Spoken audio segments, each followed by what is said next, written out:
بسم اللہ الرحمن الرحیم نحمدہ ونصلی علی رسولہ الکریم اللہم انکا خلاق عظیم انکا سمیع علیم انکا غفور رحیم انکا رب العرش العظیم صلی اللہ علی النبی الامی الکریم وعلی آلہ واصحابہ وبارک وسلم نحمدہ ونصلی علی رسولہ الکریم۔ قابل احترام بھائیوں، دوستوں اور بزرگوں، آج جب میں بات کرنے سے پہلے گھر سے آ رہا تھا تو میرے دماغ میں ایک بات گھوم رہی تھی جو آج سے تقریباً 18 سال پہلے کی ہے، اور مجھے یاد ہے کہ میں پہلی دفعہ اللہ کے راستے میں نکلا، لمبے لمبے میرے بال تھے، جینز ٹی شرٹ میں نے پہنی ہوئی تھی، مسجد میں جا کے بیٹھا، اور اس وقت عشاء کے بعد کا ٹائم تھا، مسجد میں کوئی تھا نہیں، لوگ جا چکے تھے، اکا دکا لوگ تھے۔ تو ایسے میں نے قرآن پکڑا،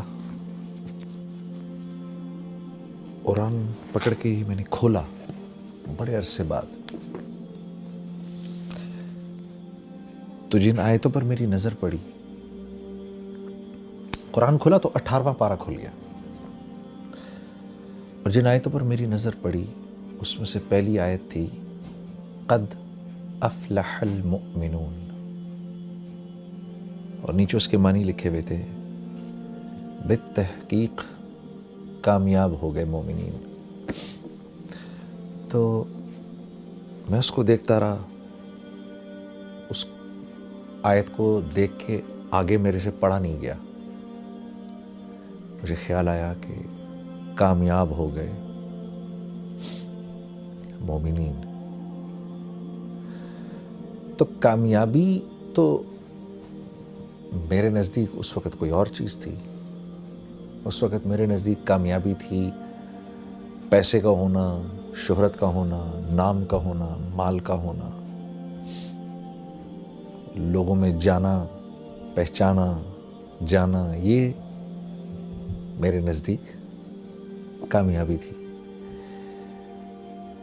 لیکن مجھے اس بات کا بھی احساس تھا کہ یہ اللہ کا کلام ہے، اور کچھ تھوڑا بہت میرا وقت کیونکہ لگ چکا تھا تو مجھے اس بات کا احساس ہو گیا تھا کہ اصل کامیابی تو وہ ہے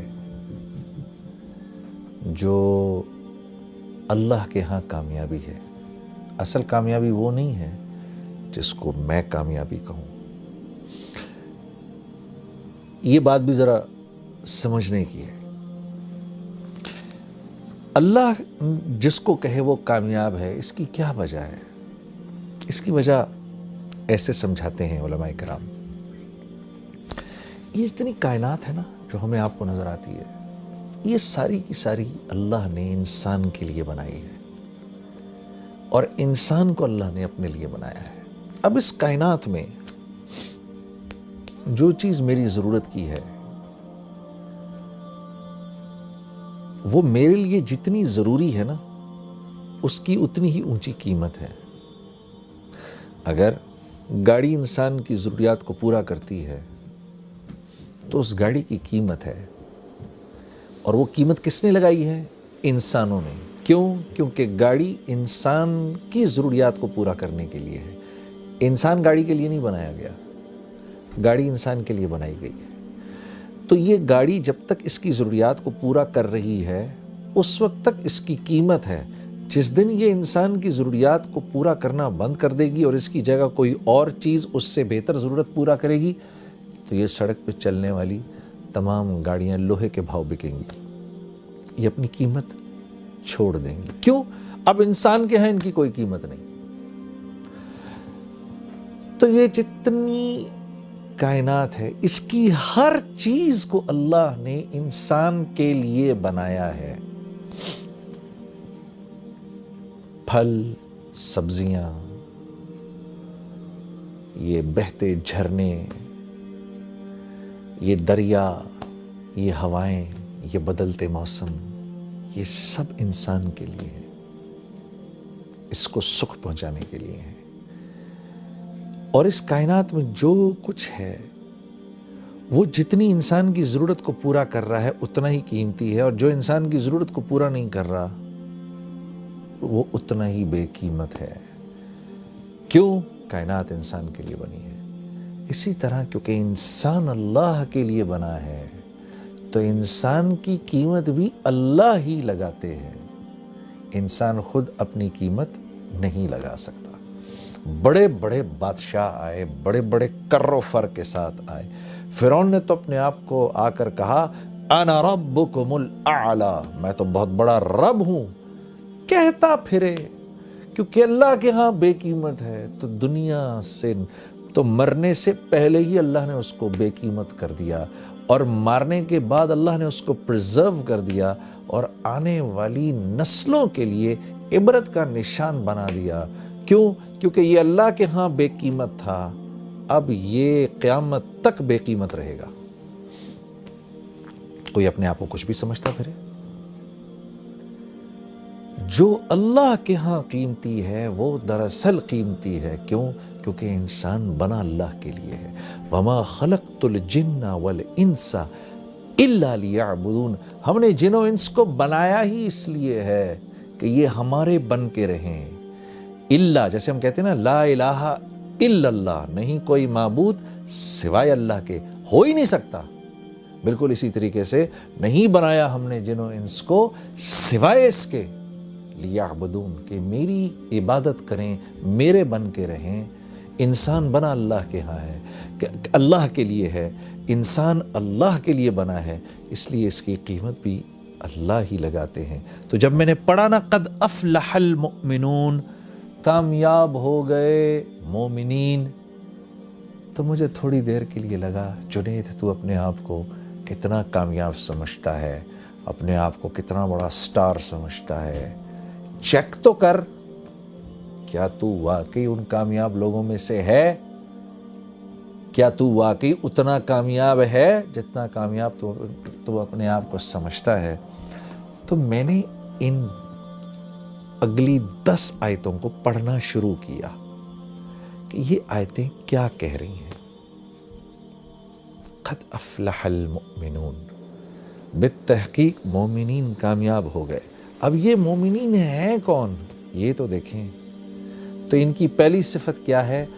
الذین هم فی صلاتهم خاشعون، جب نماز میں کھڑے ہوتے ہیں، اللہ اکبر، جب نماز میں کھڑے ہوتے ہیں تو ساری کائنات کو بھول جاتے ہیں۔ جب کہتے ہیں نا اللہ اکبر، علماء کرام فرماتے ہیں جب ہم یوں کرتے ہیں نا اللہ اکبر، تو ہم دراصل پوری ہمارے کرنے کا مطلب یہ ہوتا ہے اللہ کا جتنا ما سوا ہے اب چلا جائے پیچھے، ہمارا اس سے فی الحال کوئی واسطہ نہیں، کیونکہ ہم بادشاہوں کے بادشاہ، ہم اپنے خالق، اپنے مالک، اپنے اس رب کے سامنے کھڑے ہونے لگے ہیں جو وحدہ لا شریک ہے، جو واحد ہی نہیں ہے، وہ احد ہے۔ واحد ایک کو کہتے ہیں، احد اس کو کہتے ہیں جو ایک بھی ہو اور جس جیسا دوسرا ہو ہی نہیں سکتا۔ اس لیے اللہ رب العزت نے ہمارے نبی صلی اللہ علیہ وسلم سے فرمایا، میرے نبی یہ آپ سے پوچھتے ہیں آپ کا رب کیا ہے، کون ہے؟ آپ فرمائیے قل هو اللہ احد۔ تمہارے اتنے دماغ ہیں ہی نہیں کہ تمہیں اللہ رب العزت شرح صدر ہوں کہ اللہ ہیں کیسے۔ اللہ احد ہیں، اللہ جیسا دوسرا کوئی ہے ہی نہیں۔ تو جب ہم یوں کرتے ہیں نا اللہ اکبر، تو ہم اس احد ذات کے سامنے جا کر کھڑے ہو گئے ہیں جس جیسا کوئی دوسرا ہے ہی نہیں۔ کیوں؟ وہ اکیلا خالق ہے، اس جیسا کوئی خالق ہے ہی نہیں، ہو ہی نہیں سکتا اس کے، بلکہ اس جیسا کوئی خالق تو کیا کہنا، اس کے سوا کوئی تخلیق دے ہی نہیں سکتا۔ انسان ایجادات کرتا ہے۔ ایک صاحب نے مجھ سے کہا کہ بھائی دیکھیں نا یہ کاغذ تو ہم نے بنایا، انسان نے بنایا، گاڑیاں ہم نے بنائی ہیں۔ میں نے کہا ایک منٹ، انسان جب کسی چیز کو تخلیق دیتا ہے نا تو اس میں 4 پروسیسز ہوتے ہیں۔ انسان کی تخلیق میں 4 پروسیسز ہیں، جن میں سے 1 2 3 اللہ کے ہیں، 1 انسان کا ہے۔ اللہ کے 3 پروسیسز کیا ہیں؟ جو چیز انسان نے تخلیق کی ہے اس کے انگریڈینٹس کا بنانے والا ایک اکیلا اللہ ہے. پہلی بات یہ. دوسری بات یہ، ان انگریڈینٹس کی جو کوالٹیز اور جو پراپرٹیز ہیں، ان میں پانی کا پیاس بجھانا، لوہے کا سخت ہونا، لکڑی کا ہونا، زہر کا فیٹل ہونا، یہ جو کوالٹیز ہیں نا، جن چیزوں کو انسان ملا رہا ہے، ان چیزوں کی کوالٹیز بھی انسان کی بنائی ہوئی نہیں، اللہ کی بنائی ہوئی ہیں، اس میں اللہ کی ڈالی ہوئی ہیں. تیسری چیز کہ جن چیزوں کو انسان نے جوڑا آپس میں کوئی بھی چیز تخلیق کرنے کے بعد، اب ان چیزوں میں جو پراپرٹیز کی جو چینج آئی ہے وہ بھی من جانب اللہ آئی ہے. چوتھی چیز انسان کی چیزوں کو ملانا. تو انسان تو چیزوں کو جوڑتا ہے، ایلوائز کو ملا دیتا ہے، ایک سرٹن والیوم، پریشر اور ٹیمپریچر سے انسان اللہ کے جو بنائے ہوئے ایلیمنٹس ہیں ان کو ہیٹ کرتا ہے. پھر وہ ان ایلیمنٹس کو سرٹن پریشر، سرٹن والیوم پہ اور پھر ان کو آپس میں جوڑتا ہے. وہ تو آپس میں جڑتے ہیں، جڑنے کے بعد ان کی جو کوالٹیز چینج ہو جاتی ہیں، ان میں وہ پراپرٹیز کا چینج ہونا بھی اللہ کے ہاتھ میں ہے. تو انسان خالق نہیں ہے. اللہ کے آگے، اللہ کے سوا کوئی چیز، کوئی تخلیق کر نہیں سکتا. تو جب اتنے بڑے رب کے سامنے میں کھڑا ہوا ہوں، میرا دماغ ادھر ادھر جائے، اللہ فرماتے ہیں جو کامیاب لوگ ہیں، جب وہ میرے سامنے کھڑے ہوتے ہیں، successful people, when they stand in front of me, they forget everything around them. اپنے ارد گرد کی ہر چیز کو بھول کے ایسے کھڑے ہوتے ہیں نماز میں. جب یہ علماء کرام فرماتے ہیں، جب یہ آیت اتری تو اللہ کے نبی صلی اللہ علیہ وسلم، یہ تو عربی زبان میں تھی، صحابہ کرام کے پوچھنے پر جب آپ نے صحابہ کو سمجھایا کہ اس سے مراد کیا ہے، ہاتھ باندھ کے، نظر نیچی، دل کا پیالہ خالی، اس میں سوائے اللہ کی محبت کے کچھ نہ ہو، نماز پڑھنے کو دل کر رہا ہو، ایک بڑے بادشاہ کے سامنے کھڑے ہونے کی کیفیت ہو، خالق و مالک اپنے محسن کے سامنے کھڑے ہونے کی ایک کیفیت ہو، اس کیفیت سے کھڑا ہونا خشوع خضوع ہے. تو صحابہ کرام پہلے تو نماز سے پہلے آسمان کی طرف دیکھ لیا کرتے تھے، اس کے بعد وہ اپنی نظریں نیچی گاڑ کے رکھتے تھے. حضرت ابوبکر صدیق رضی اللہ تعالیٰ عنہ کے بارے میں تو آتا ہے کہ جب آپ نماز میں کھڑے ہوتے تھے تو ایسے کھڑے ہوتے تھے جیسے کوئی ایک لکڑی کی شاخ زمین میں گاڑ دی گئی ہو. اس ادب و احترام سے نماز میں کھڑے ہوا کرتے تھے. تو الذین هم فی صلاتهم خاشعون، صحابہ کرام کا یہ شعار تھا. اس کے بعد کہ جیسے اللہ کے نبی صلی اللہ علیہ وسلم فرماتے تھے نا کہ میری آنکھوں کی ٹھنڈک نماز میں ہے، تو صحابہ کرام بھی اپنے دل کے پیالے کو خالی کر کے نماز میں کھڑے ہوا کرتے تھے. اور ہاں میرے دوستو، اگر غور کرو، کسی نے حضرت عمر رضی اللہ تعالیٰ عنہ سے پوچھا، آپ کو اللہ نے اتنی بڑی سلطنت عطا فرمائی، یہ اتنی بڑی سلطنت آپ سے بن کیسے گئی؟ تو فرمایا، عربی کا جملہ تھا، مجھے تو یاد نہیں، لیکن اس کا مفہوم یہ تھا کہ دن ہم گھوڑے کی پیٹھ پر گزارتے تھے اور رات جانماز پر گزارتے تھے. اس طرح اللہ نے ہم کو یہ سارا کا سارا عالم عطا فرمایا. اور مسلمان کے ہیں بھی یہی 2 کام، حرکت میں رہنا، متحرک رہنا، اللہ کے دین کے لیے دور دور تک جانا اپنے اوقات کو فارغ کر کے، اور لوگوں تک اللہ کی بات کو پہنچانا، اللہ کی تعریف کرنا، اس کے نبی کی تعریف کرنا.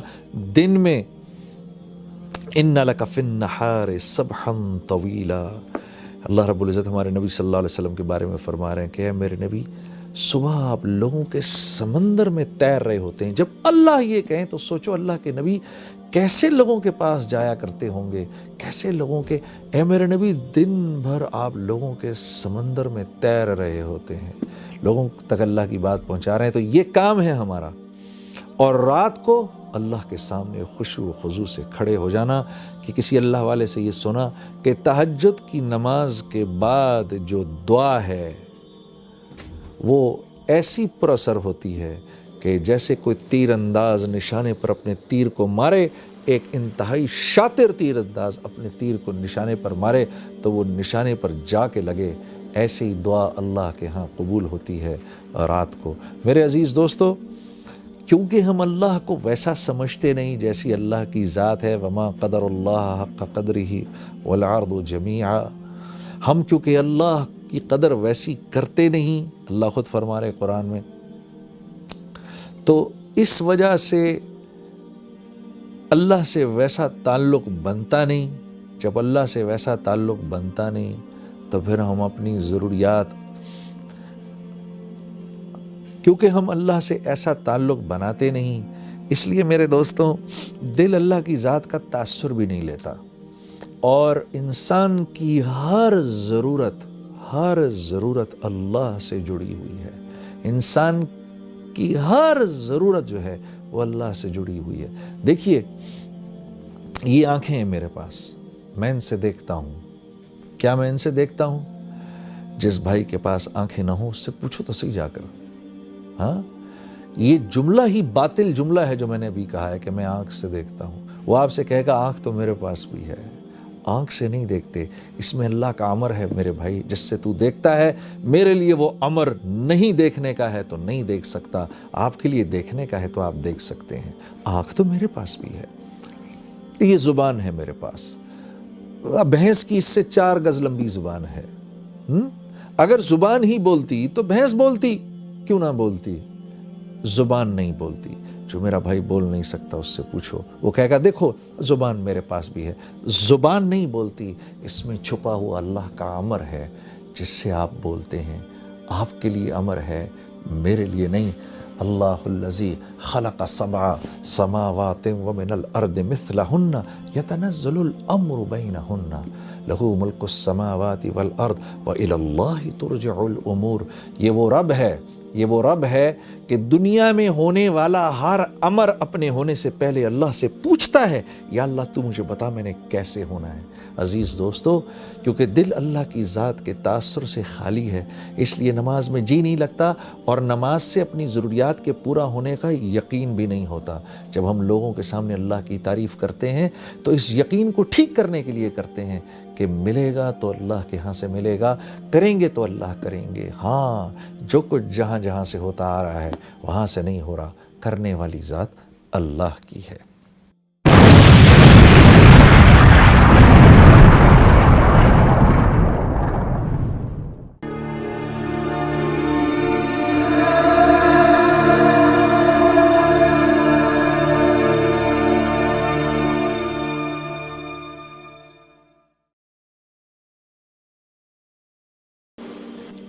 Iblis was expelled out of